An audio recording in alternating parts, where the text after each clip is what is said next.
Hello, everyone, and happy Thursday. I was talking with my students in the spiritual identity class last week, and I was talking with them about vision and the ability to have vision is reliant on a few things, but one of them is about our sensitivity and our ability to feel.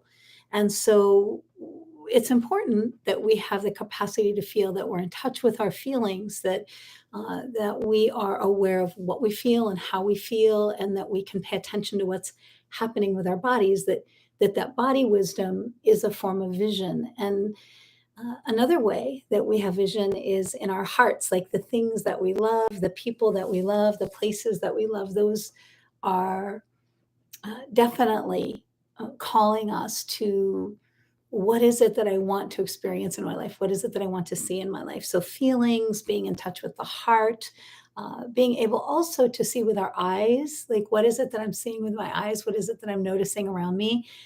And then also like the noticing of what is in my atmosphere, what or who is in my atmosphere. So, oftentimes we can notice, what is in my atmosphere is showing me where I am and how I am and who I am. So it's also another way that we can see and be aware of what is really happening in our lives. What we also want to do is we also want to be able to vision for our future, or to be able to vision for our truth coming into form in the world. And so, how does my truth come into form?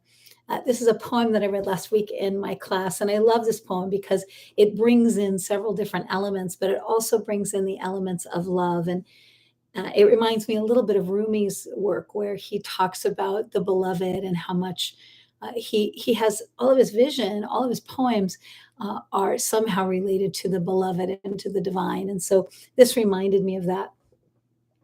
But this is a poem by David Abram, and it's from Alliance for Wild Ethics. And it starts, may a good vision catch me. May a benevolent vision take hold of me and move me. May a deep and full vision come over me and burst open around me. May a luminous vision inform me and enfold me. May I awaken into the story that surrounds. May I awaken into the beautiful story. May the wondrous story find me. May the wildness that makes beauty arise between two lovers arise beautifully between my body and the body of this land, between my flesh and the flesh of this earth. Here and now, on this day, may I taste something sacred. Here now and on this day, may I taste something sacred. And I love this. I love all of the lines of the poem, but there's a second line, which is, may a benevolent vision take hold of me and move me. And so I wonder about benevolent vision, and what is my benevolent vision, or what is my vision that is a vision for a better internal world, a better world with myself, a better world in my community, a place where we can all be really accountable and responsible to what we're seeing in our own lives and what we're seeing in the world. And so, what is the vision that I have that really aligns with health and well-being? How can I align with my own health and well-being, but also with the health and the well-being of those that are around me? And how can I take care of my health and well-being, the health and the well-being around me, and the health and the well-being of my community and loved ones, and the world itself? I'm thinking of the the incredible being Jane Goodall, and her statement that says that, to quote her, that the human being is the most intellectually developed of all of the creatures, supposedly. I mean, she doesn't say supposedly, but but the most intellectual creature is, it's really uh, disturbing to realize that the most intellectual creature is destroying its only home.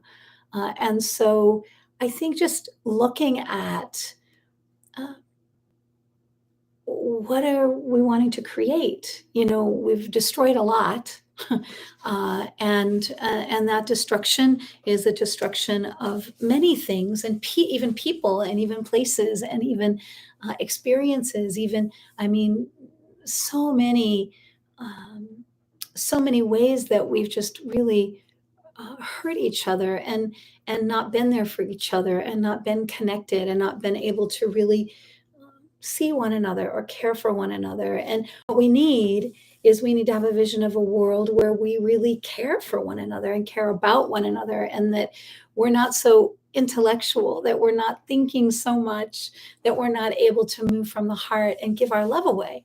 Because I really believe that the whole purpose of us really even being here is to give our love away, to give our love away to other people. And something I really appreciated, one of my mentors told me this a long time ago, Sharon Reed, and she said that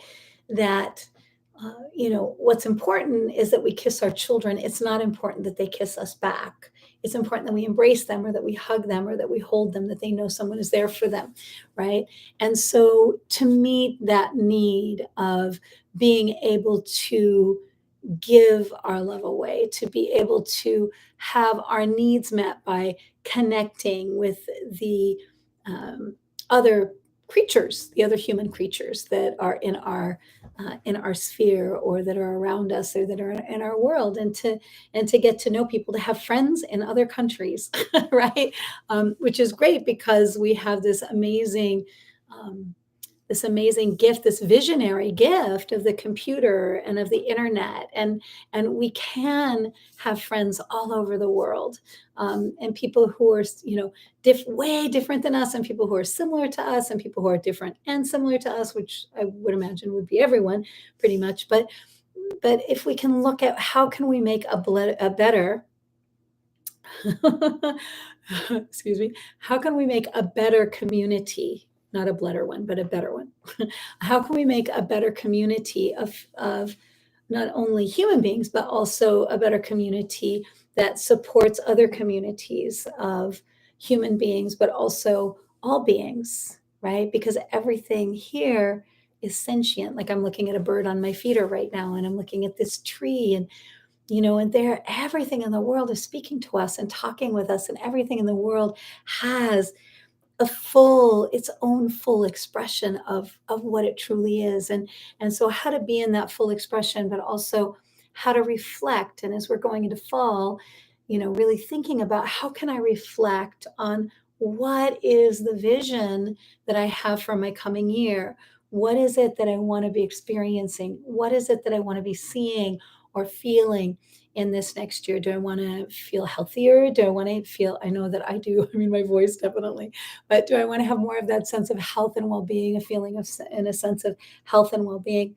And then, am I aligning with that vision? How is it that I can align with that vision in such a way that it supports myself, that it supports my loved ones, that it supports my connections with other people, that it supports community, or coming into community? What is it that I most see for my coming year? And then, what is it that I need to do in order to harvest that? What is it that I need to do in order to harvest that? So, may a good vision catch me. May a good vision catch us all. May a benevolent vision take hold of us all and move us. Thank you so much. Have a great week. See you next week.